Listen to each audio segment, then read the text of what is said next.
जिस भारत देश में जो बुद्धिज्म पनपा और पला बड़ा और यहाँ की सीमाओं से निकलकर बाहर गया, और आज वर्तमान समय में अगर मैं बात करूँ, आज कम से कम 57-58 देश ऐसे हैं जो बौद्धिस्ट है, जो भगवान बुद्ध की विचारधारा पे चलते हैं, चाहे जापान हो, थाईलैंड हो, श्रीलंका हो, तमाम ऐसे देश हो। और आप देखें कि जितने भी लोग बोध गया में आते हैं और जो बोध गया के आसपास का जो माहौल है, आप देख पा रहे हैं काफी दिनों से वहाँ पर जो हिंदुत्व है उसका कहीं ना कहीं एक तरह से वर्चस्व वहाँ पर स्थापित करने का काम किया जा रहा है। और ये वही लोग हैं जो नहीं चाहते, जो बुद्ध के सिद्धांत इस भारत देश से जो बाहर निकल कर गए हैं और बड़े स्तर पर फैले। तो आज जो बौद्धों की मांग है वो सही है। और इस कमेटी में हिंदू है, उस कमेटी में हिंदू, तो दिक्कत क्या है आपको? दिक्कत क्यों नहीं है बताइए मुझे। हिंदू की मानसिकता क्या है? क्या वो कभी समानता की बात करते हैं, कभी भाईचारे की बात करते हैं, कभी करुणा मैत्री की बात करते हैं?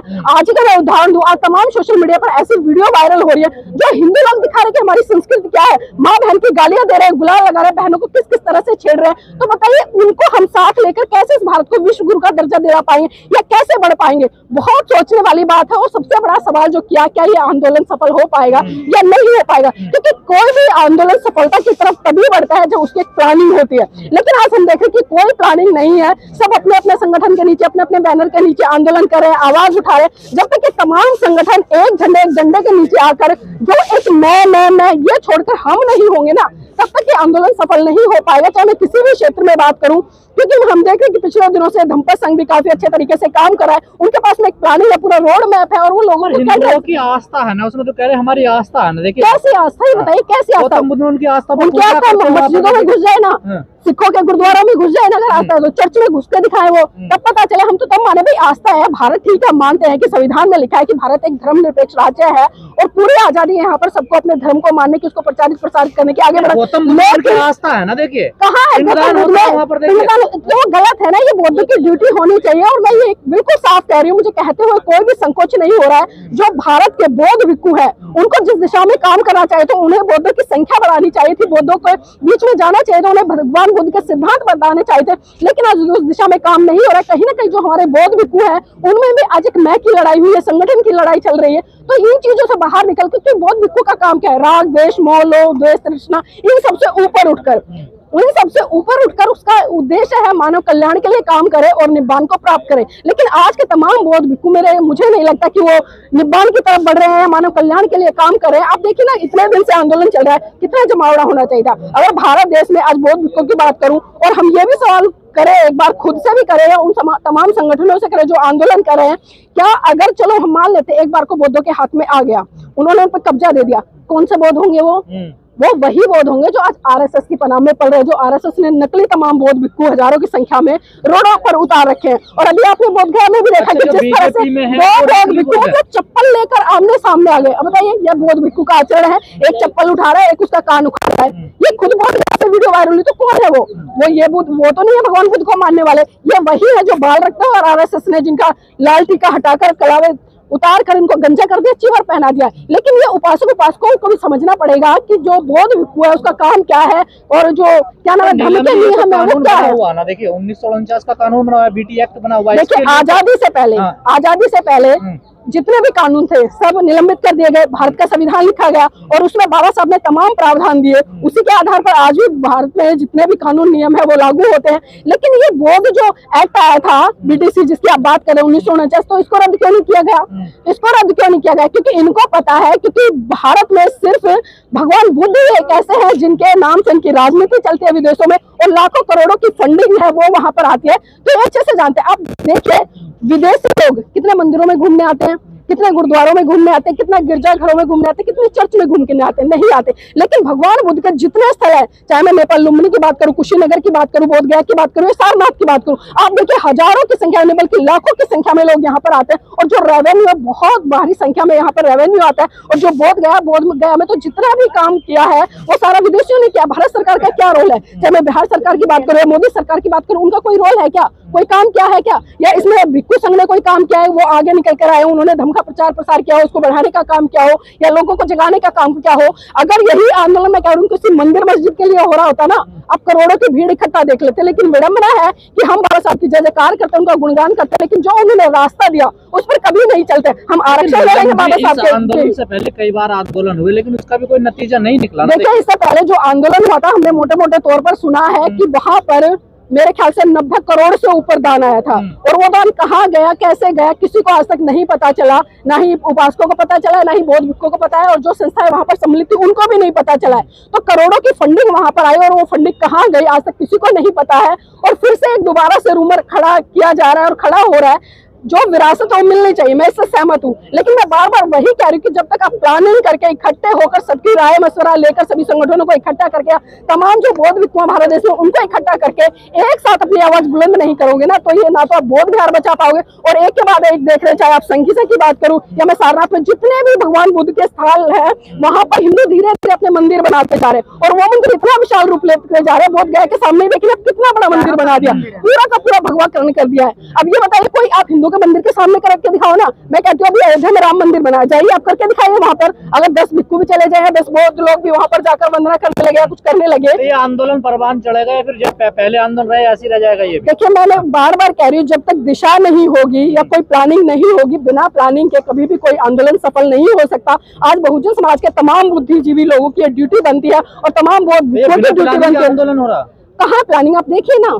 प्लानिंग क्या है? प्लानिंग बिहार के जो लोग हैं, जो बौद्ध भिक्षु है, जैसे कि आकाश लामा जी, उन्होंने कुछ करी है। कुछ बौद्ध भिक्षु उनके साथ में जो लोग 11-12 बजे तक बैठते बेचारे, वो भी चले जाते हैं। लेकिन भारत के तमाम बौद्ध भिक्षु अभी देख रहे हैं, बहुत बड़े बड़े कारवा होंगे, आप उन्हें देखना, बहुत सारे बौद्ध भिक्षु, लेकिन वो बौद्ध भिक्षु क्यों नहीं है? ये तो बिहार सरकार देखिए, भारत की राजधानी है, यहाँ से पूरे देश में आवाज बुलंद होती है। अगर यहाँ पर 10 लोग भी बोले तो वो 10 लोगों की आवाज पूरे भारत देश में नहीं बल्कि पूरे विश्व में गुंजमान होती है। तो यहाँ एक जगह है ये प्रोटेस्ट करने के लिए, संवैधानिक अधिकार है। कानून में तो संशोधन बिहार सरकार करेगी ना। देखिए बिहार करेगी, लेकिन कहीं ना कहीं बिहार सरकार भी किसके अंडर है?